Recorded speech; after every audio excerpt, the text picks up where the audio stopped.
this with experience, and no question or statement is wrong. We want to try to give you an educational perspective. If speed limits should be based on the setting, what does that mean? And for suburban areas, well, suburban areas, I'm visualizing larger homes, bigger streets. Suburban areas, in a suburban area neighborhood, that's 25 miles an hour.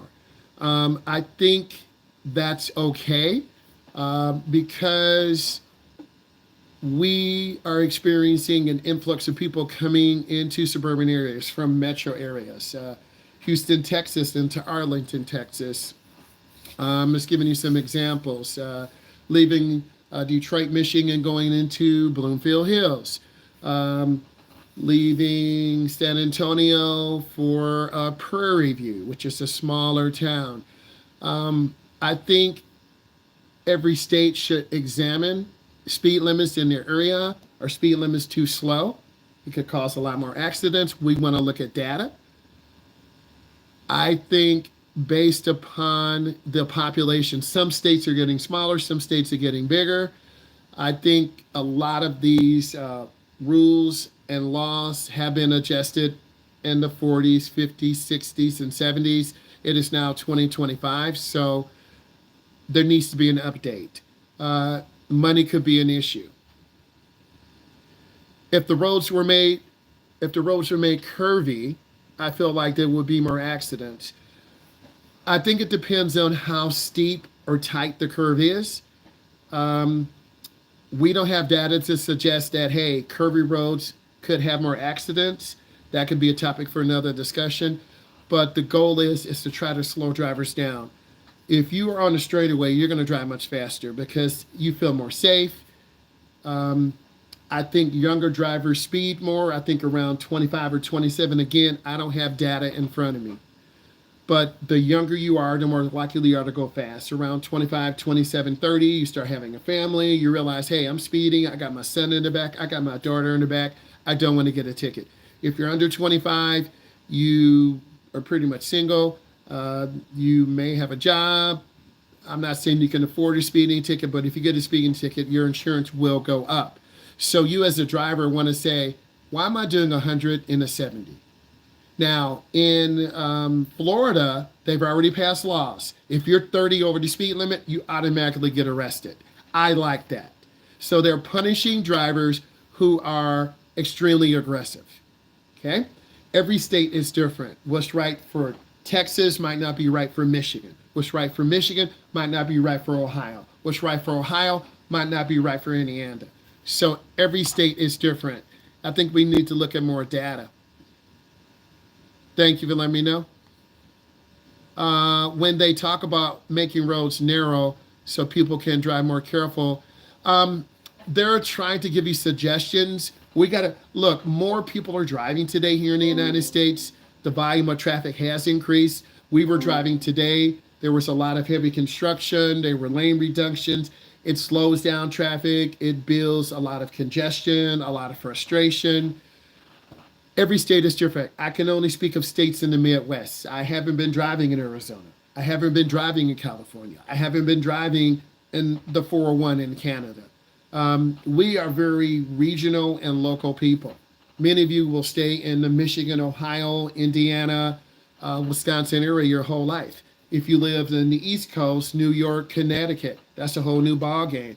If you're out west, so I think we tend to look at our areas in a regional view, and what's right for people in the Midwest, it should be right for the East Coast. And what's right for the East Coast should be right for the West Coast. So I think it's really different. We should be looking at accident data, but we know cars and trucks are bigger. I've been on I-94 heading into the I-80 corridor that runs to Iowa. They drive very aggressive, very fast. Some of the expressways are older. But it takes millions of dollars to expand them. Hello, how are you? So I think it really depends on the area you live in, doing a lot of studies. Why wouldn't more narrow roads lead to more crashes? No, they're going to make you drive slower. They're making the road smaller, so you have to drive slower. Why do speed related crashes cost so much to the state and not to the people? Number one, the insurance agency will be paying out claims to people who are injured. Number two, the insurance agency is going to raise prices for all customers, whether you have a good driving record or bad driving record. Then number three, the insurance agency may go to Washington, D.C. and say, listen, in our state of Vermont or our state of Texas or our state of Michigan, I need you guys to do your research right now. Identify the top 3 states with the most crashes. I need all of you to take a moment. Do your research for a moment. Find the top 3 states with the most crashes due to speeding. Again, type that in. I need you to find the top 3 states in the United States with the most crashes. I'm thinking one will probably be California. That's a very populous state. I'm thinking probably Texas. I don't know the third. Again, you find the top 3 states with the most speeding related crashes. Okay? So every state is different. Hawaii is a part of the 50 states, but they're a little bit isolated. Vermont is very small. Connecticut is small. I'm just thinking it's a really small states. Texas is really a big state. California is a big state. So again, I need you to find that out. If there were less lanes, wouldn't that make traffic slower? It would make slower. In terms of road rage, yes, but we're not talking about road rage. We're talking about why speed limits are wrong. And I don't think a narrow road would trigger road rage. Road rage is triggered how people drive. So if you become road ragey over a slow speed limit, that means you don't have self-control. But there hasn't been a longitudinal study. That's a good question and a good statement. I'm curious why speed limits are based off the average speed. They talked about the 85% rule. Traffic engineers look at what is 85% of the traffic doing.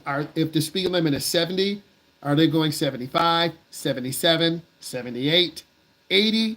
They might say, well, listen, the speed limit is too low. Or they might say more than 85% of the people are speeding. We have to make a choice to either raise it or lower it.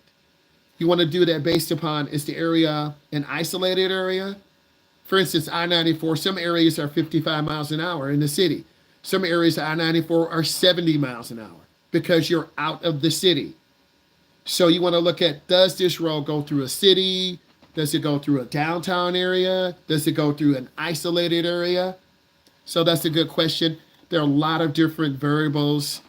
Is it truck driving traffic? So I asked you to put in the top 3 states with the most crash speeding related incidents. We keep going. Are the speed limits 100% the problem? I think it's the people, Carson. I think it's the people, 85%. I think every area needs to do a traffic study. You'll see a long, wire. There's a sensor bolted to a sign or a telephone pole. They're going to measure the volume of traffic. They're going to find out what is the average. And then they're going to report this data. Okay. So I think it's partially road. I think it's partially speed limit. I think it's partially drivers driving too fast. I think it's partially the environment. We could have a flexible speed limit. During a certain time, the speed limit increases to get traffic moving. Certain time of day, the traffic limit decreases. That could be an option using data. Let's use Google Maps. Let's use satellite imagery. Let's make a 10-mile, 5-mile grid of traffic. And then the traffic limits will adjust up or down to keep traffic moving. That's using smart technology. So I like what you said, and I'm trying to be open-ended. Why do we want narrow roads? I already talked about that. To slow down traffic with narrow roads. I've already talked about the narrow roads, so I'm going to keep it moving. If there's a less lane, still talking about narrow roads, less lanes could be designed to slow traffic down. They already use speed bumps. They have this in a lot of Metro Detroit, Metro Houston, Texas, Metro Dallas, Texas, Metro Los Angeles, California. If you live in any of those areas, they have speed bumps to slow people down because people are losing their lives. That's a cheap thing to do, but it still doesn't solve the problem. If there are less lanes on the road, we already talked about less lanes. Not necessarily, but we want to use data. I don't have data on smaller lanes equal less traffic. If you want to find out, please use Google Scholar. Type in Google Scholar, do smaller roads lead to more accidents. You can find a study that says yes. You can find a study that says no. It really depends on what is your goal. Is your goal to move traffic through safely? Is your goal to move traffic through as quick as possible? Is your goal to move traffic through as slow as possible? What is your goal? So you want to base the road on a lot of multiple factors. If I'm driving on the road and I don't see a speed limit, you want to drive at a reasonable speed limit. That's usually 65. If it's out on the expressway or highway, you're 55, you're 60, you're 65. If you're in a kind of a city area, it's either 35, 45, maybe 50. I used to get that question when students first start, like, if I don't see a speed limit sign, can I drive as fast as I want? No. Thank you for making your time up. If everybody's supposed to do the speed limit, why is this about speed limits and not about, it's about everything, Seth. It's about drivers. Remember, if you see the speed limit is 55, 77% of the people are going to drive at about 55. A few people will go 5 over, 65, 60 or 65. A few people will go under. There's some people who will go 10 over. So it's percentages. Not everyone speeds. And if you speed excessively, let's use Florida. If you speed excessively, let's use an example. You're in a neighborhood. You go 25 over the limit. That's 50. You're going to get arrested. So it goes both ways because now you're reckless. So I think a lot of people, when you use common sense, I think they're looking at a speed limit sense. Okay, I'm going to go 5 over. But if you go 1 over, you could get arrested.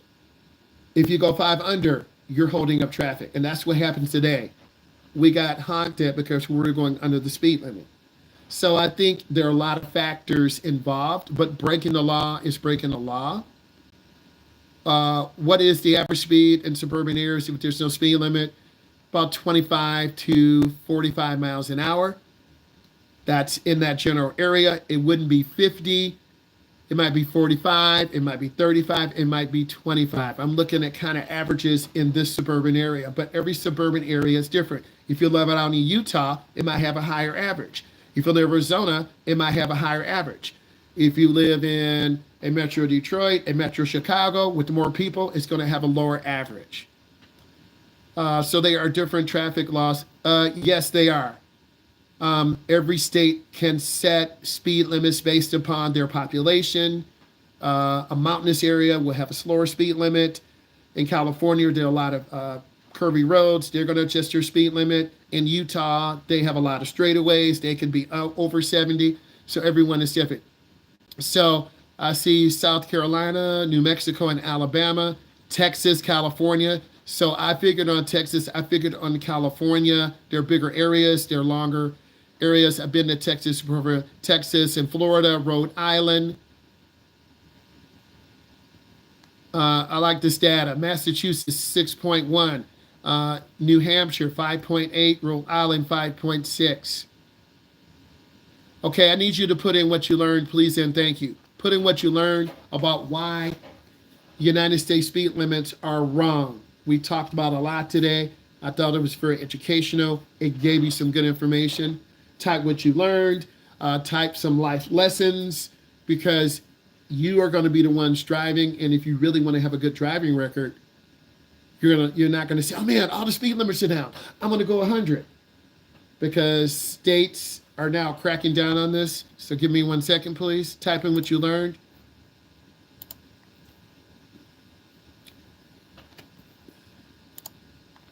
Myles, Carter's phone's been off for 5 minutes. His audio, FYI. Okay, we'll give him one Keep warning. it on there, Carter. Carter, always speak. Carter, you got to keep your phone on, or you're going to be removed. So I'm giving you a second warning, Carter. So I need to see your full face. I don't want to remove you, Carter, but if you're not going to be on, we're just going to remove you. Courtesy will support us. The state of Michigan will too. So I'm trying to help you get your credit, Carter. So either you're going to keep your phone on or I'm going to remove you. So Carter, give me the thumbs up if you understand. Okay. If I see it again, I'm going to remove you. Just letting you know, no cap, no hate. All right, I like to keep it honest with you. I ask you to put in what you learned. I think this is really a good teachable moment, and you as a driver need to use sense and sensibility. And school zones are always usually 15 miles an hour. Neighborhoods are always usually 25 miles an hour. Um, Highways are usually 50 or 55, but remember, every state can set up different parameters. You can't say, well, I'm from Texas, so our speed limit is this, but you in California. Or I'm in Mexico, and I'm used to driving in California. So ignorance is no excuse, and many of you will be driving in different areas around the country, and knowledge is power. So give me 1 second.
Okay, I'm going to share some information with you. Again, this is not Google Scholar, but I'm just giving you a perspective of what's going on. States are cracking down on speeders for several key reasons by the desire to improve road safety.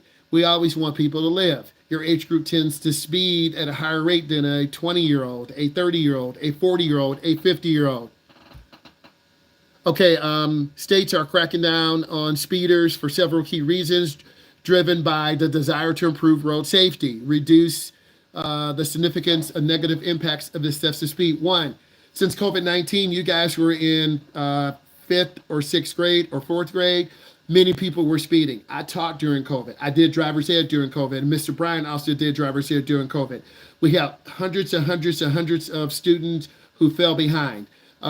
They shut down everything. People were getting on the highway doing 100, 150. I remember seeing a state police officer on I-94 and people were doing 150 miles an hour. I was with my daughter, my SRT Jeep. We were doing 75. They were doing 125 miles an hour because you guys weren't able to drive then, but your older brothers and sisters were. Next, in 2021, over 43,000 people were killed in motor vehicle accidents. Okay, so something happened in 2021 that's post-COVID. Okay, you guys still weren't at the age to drive. While preliminary estimates in 2023 show a decrease in the number remaining high of pre-pandemic levels. This is why we have this online class.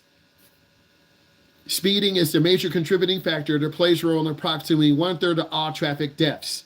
So the faster you go, the more likely you are to crash. Number two, higher speed limits significantly increase the force of impact. You can't stop. A deer comes out. A car backs out. Someone is doing a U-turn. This exponentially increases the kinetic energy. So meaning your speed is increased by an exponent. This means you're going to die. Head-on collisions are the most dangerous. At higher speeds, the effectiveness of safety features like airbags and seatbelts is reduced. So even if you have your seatbelt on and airbag, you still could likely die. Next, reduce reaction time. Speeders lessen the driver's ability to react. It also increases the distance needed to slow down. If you're at 70, it takes a certain amount of time to slow down. If you're at 80, it takes a certain amount of speed to slow down. If you're at 90, it takes a certain, and on and on and on. People go at a speed they feel comfortable. If you feel comfortable 100, you're going to drive 100, and everyone else is doing 70. You're 30 miles over the speed limit, you deserve to get your car and license taken away and get arrested. Economic cost, speed related crashes impose a substantial financial burden on society. You ask about the insurance company. If the insurance companies are paying out claims because you killed someone, they're going to raise your prices. And then the federal government may raise their rates too. So it goes hand in hand. So if everyone started speeding, insurance costs would go up. And then court costs would go up. So it would have a negative effect. All drivers don't speed. So maybe as a beginner driver, you're like, man, half people doing 30 over the limit. I'm going to do 30. Well, when 25 of you get pulled over, they can't catch everyone. But they're going to catch enough people. And you're like, man, they almost caught me, bro. We saw a young kid get pulled over I-94. He was doing about 85 passing us. The police officer was in the left lane. He turned on those lights, zoop, pulled him over. That kid was crying. Also, dangerous super speeders. There are more super speeders today. Increased law enforcement. States are putting in money. States are conducting dedicated speed enforcement. They have those fast Chargers, those fast Hellcats, those fast Mustangs. You think you can outrun them? They're going to get the chopper in the sky. And they're going to pull you over. And then you're going to be arrested. And then you're going to be crying because you're in mama's car. You can't afford a Hellcat or a Charger or a Trackhawk. Lawmakers are considering implementing requirements for habitual speeders. I support that. Technology solutions. The National Transportation Safety recommends making intelligible speed-assisted technology standard for all cars. Road design changes. We talked about this. Implementing measures like roundabouts, narrow roads, speed bumps to encourage slower speeds. Educational campaigns. You're here in driver's ed. Promoting awareness of the dangers of speeding. I like this because this is pretty educational. We gave you some good information. I'm not going to overwhelm you. It kind of gives you a good perspective. So post-pandemic, people speed. Your brother or sister who's in their mid-20s, early 20s, they took driver's ed. They were just finished with the pandemic. Their instructor had a mask on. I was one of those instructors. Mr. Bryant was probably one of those instructors. We had to have a mask on in our car and a shield and sanitize the steering wheel. Those young teens are now 23, 24, 25, 27. So they look at driving very differently than you. And I think that's really important that you continue to work. So these are some frequently asked questions. Okay, the fatality rate has increased in California. It says Los Angeles is the epicenter of car accidents. This is probably information directed at California. Speed limits in residential areas. You ask about that. Speed limits remain a critical issue, particularly in residential areas. Residential, that's either suburban or city. Drivers frequently exceed the speed limit, resulting in more severe and often fatal crashes. You're going to hit a kid. Kids play in residential areas. When I came home, there were 5 little kids out, hi. I'm trying to pull up. They're running out to the car. I'm like, whoa. And then my dog is at the door. She wants to come home. I'm like, whoa. My dog will bite you because she don't know you. And the little kids are like, can we see your dog? I'm like, no. Because she will bite them because she wants to see me and she's trying to protect me. Increased traffic congestion. With traffic volumes rebounding from pre-pandemic levels, congestion has surged across. This is a longitudinal study about Los Angeles. We can get it to apply to Texas, Nebraska, Michigan, Ohio. I'm just trying to give you comparable data. Slow down in residential areas because you're more likely to kill a little kid because little kids aren't on main streets. They're in suburban areas, residential areas, city areas. Distracted driving behaviors such as texting, media, browsing social media, using mobile devices while behind the wheel has become alarming. So it is more alarming. More people are on social media as they're driving. This contributes to offsetting gains. Fatality rates. On average, one person dies every 32 hours in Los Angeles due to a car crash. So this is Los Angeles. We can find information based on each state. A slight improvement from 2021 rate of one fatality every 30 hours. However, this still represents a dire public safety issue. So this was deep. I'm not going to go. So tell me what you learned now. Tell me by me showing you this, what have you learned? Put in L and then type, I need one sentence each. What did you learn from me going over this longitudinal data, specifically on Los Angeles? We looked at some global data across the United States. Again, I'm trying to get deep into your brain. And if I want you to become good drivers, we got to go deep. So type in, put L and type one sentence. Don't chat GTP. Don't open AI. Okay, don't deep seek. Type in what you learned as a beginning driver. So when you're in a neighborhood or suburban area, you like hit the brakes like, bro, I'm going 30. I'm going 40. Let me slow down. Because they have security cameras, license plate readers, and their moms and dads at every single house saying that Camaro and that person who's 19 is going 40 or 30 in a 25-mile zone, and my daughter almost got hit. And then they're going to call the police. The police are going to sit there. They're going to clock you from down the street, and you're going to get a ticket when you pull in your driveway. And then you're going to say, what? What did I do? So some of you will get a ticket, get your license taken away. Some of your parents won't do anything. Every parent is different. We're trying to avoid fatalities. That is important. It is a skill issue, and it is an issue of experience. Experienced drivers don't speed in suburban areas, city areas. Experienced drivers don't speed on open areas. You drive about the speed limit. Okay? And state police officers, no matter what state, Florida, Texas, Michigan, Ohio, Indiana, some will pull you over for 1 over. Some of them will pull you over for 5 over. So there's no where they're going to give us 5 over. No. 5 over is 5 over. Whether you're in a neighborhood, an expressway, a highway, or major thoroughfare. We've seen examples today. People are driving 7 to 10 over the limit. We were doing driver's ed today. People are flying past us, cutting us off. It's a normal occurrence.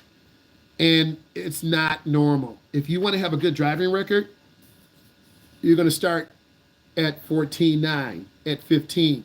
If you get a ticket, you won't be here for segment 2. A lot of you who may get a ticket won't be here. You don't believe me? I had a kid last segment 2. I got a text from the office, hey, so-and-so has to be removed from the class. We got a warning letter from the state. He received a ticket. So if you get a speeding ticket during your segment 1, you won't get into segment 2.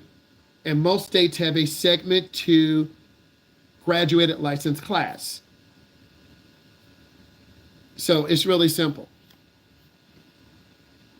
So myself and Mr. Bryant, we are a driver's education organization. We're trying to spread awareness. If your mom or dad drive fast, you might be fast like your mom or dad. If your mom or dad drive slow, you might be slow like your mom and dad. You are a mixture of what your mom and dad are. If your mom and dad are road ragers, you could be a road rager.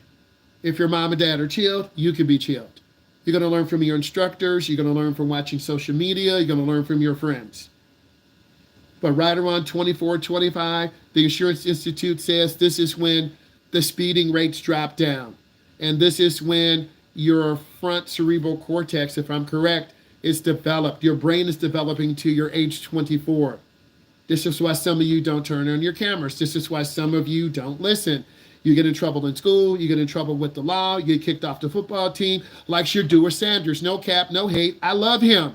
He was driving 100 miles an hour in his T-Rex 1,000 horsepower truck in Cleveland, Ohio. He got 2 tickets. Duh. Well, he's got money. That's no excuse. He got pulled over. He could have been cut from the Cleveland. Not 1 time, but 2. Oh, you just hate. No, I want Shedeur Sanders to make it. I want him to play. I want Cleveland to do well. But that's a personal example that all of you know. So, live or die. I want to say thank you. Look at all my videos. Bye.